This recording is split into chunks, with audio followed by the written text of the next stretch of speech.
Welcome back to Suman TV Education. Now let's look at frustum of a cone where I will be deriving the formula for CSA of the frustum of cone. This is Sunil Chauhan. Welcome back to Suman TV Education. So in the previous classes we have learned how to derive the volume of the frustum of a cone. In this class we will try to derive the curved surface area of the frustum of a cone. So what is curved surface area of the frustum of cone? It is only the area that we will be able to touch at the slant heights. Fine. If you want to find the total surface area, it will be curved surface area plus the bottom circles area plus the top circles area. So that is not difficult. It will be pi small r square plus pi capital R square. If we add this to the CSA, we will get the TSA. So ultimately we are supposed to derive CSA of the frustum. So curved surface area of frustum.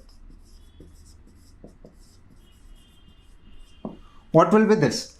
So here if we look at the curved surface area, we can say that it is the curved surface area of this bigger cone minus the curved surface area of the top cone. So curved surface area of bigger cone minus curved surface area of the smaller cone. Curved surface area of smaller cone. Now here it is quite visible that this upper part is a smaller cone, the whole thing is a bigger cone. Fine. So what is the CSA of the bigger cone? The total cone. It will be how much? It will be pi RL. So pi.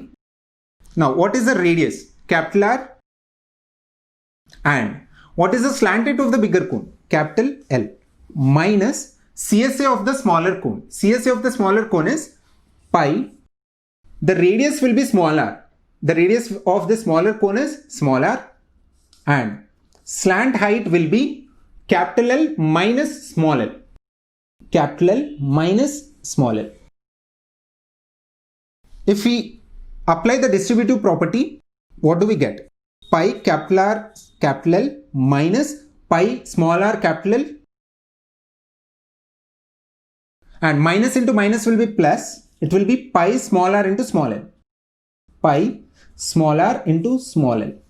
Now what are the terms or the variables that we are not supposed to include in this formula? What is that? Capital L. Because capital L will not be given in the parameters of the frustum. So we will try to eliminate capital L from this formula. So if I take capital L common, what do I get? So I can take capital L as well as pi common. So I will be getting pi capital L into capital R minus small r. Capital R minus small r.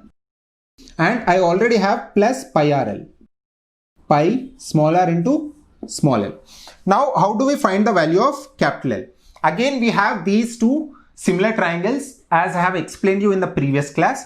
So what will be the value of capital L? So from these two triangles, these two similar triangles, what do we have? Capital H minus small h divided by capital H is equals to capital L minus small l divided by capital L equals to small r divided by capital R. Small r upon capital R. Now what are we supposed to find? We are supposed to find the value of capital L. Correct? And small r and capital R are already known. So we will be taking these two relations.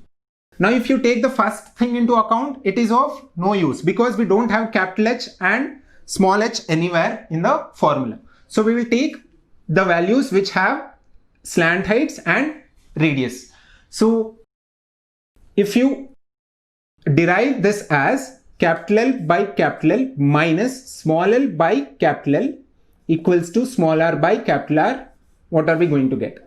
Capital L and capital L will be cancelled out. So it will be 1 minus L by capital L equals to small r by capital R. So what is the value of capital L that we will be getting here? So small l by capital L will be equals to 1 minus small r by capital R. So small l by capital L will be equals to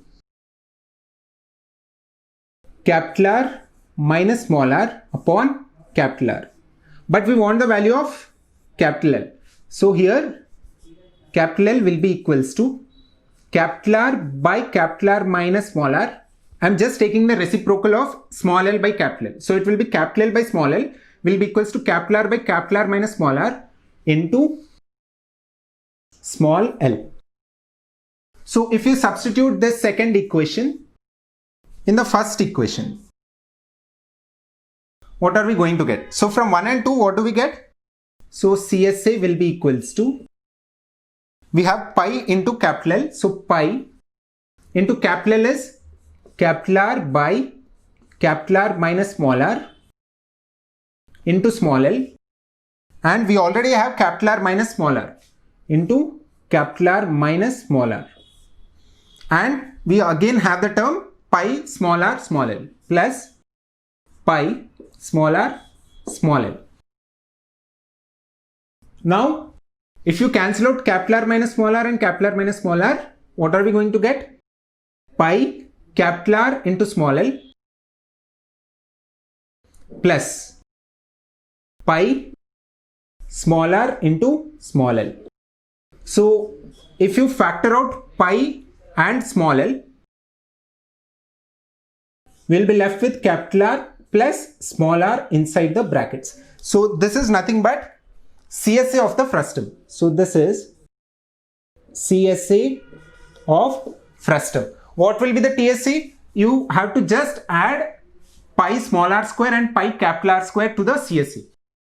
So TSA will be equals to CSA, which is pi small l capital R plus small r plus pi into small r square plus capital R square. Small r square plus capital R square. So this is the derivation of TSA of the frustum of cone and CSA of the frustum of cone. We have already derived the volume of the frustum of cone. And remember one thing, the TSA and CSA are always independent of the height of the frustum of the cone, and the volume of the cone or the volume of the frustum of cone is always independent of the slant height of the frustum of the cone. Now let's try to derive the slant height of the frustum of the cone, and I will also tell you the trick to remember the volume of the frustum of cone, CSA as well as TSA of frustum of cone. So if you take this diagram, I'll take it as a trapezium. This is small r and the base is capital R. The slant height is small l and the height is small h. But we need small l. So if I shift this height parallelly to itself, I'll be getting a small right angle triangle here. But what will be this distance? It will be capital R minus small r. So this is capital R minus small r. So finally I'll be having a triangle which is having a height h and base capital R minus small r and the slant height as small l. So if you have to find the slant height of the frustum, it will be L square is equals to small h square plus capital R minus small r whole square.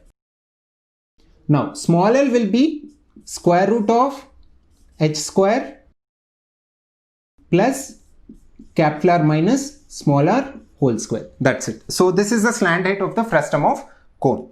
And as I told you, I will tell you how to remember the volume, CSA and TSA of frustum of cone. So take this diagram specially. So I will write volume, CSA. See, if you remember CSA, it is not difficult for us to get the TSA. So I will write the volume of cone and frustum. So this is a trick to remember actually. So you already know what is the volume of cone. It is 1 by 3 pi r square h.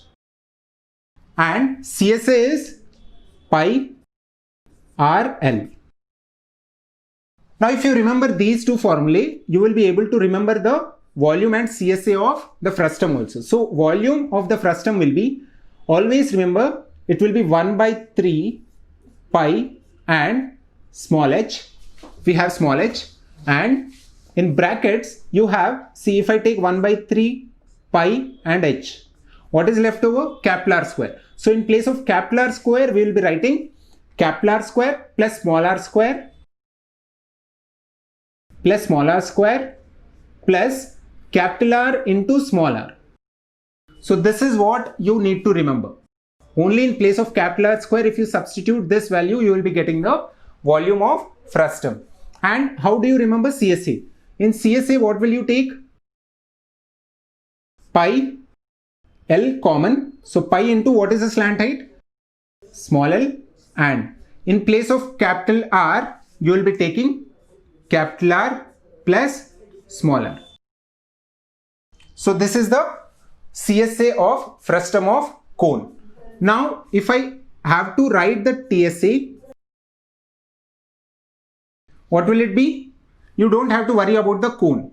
It will be pi RL plus pi capital R square. But we need for frustum. So it will be CSA pi small l into capital R plus small r plus pi capital R square plus small r square, which is nothing but the area of the bottom circle plus area of the top circle. So this is how you remember the formula for TSA, CSA and volume of frustum of cone. And the slant height is square root of small h square plus capital R minus small r whole square.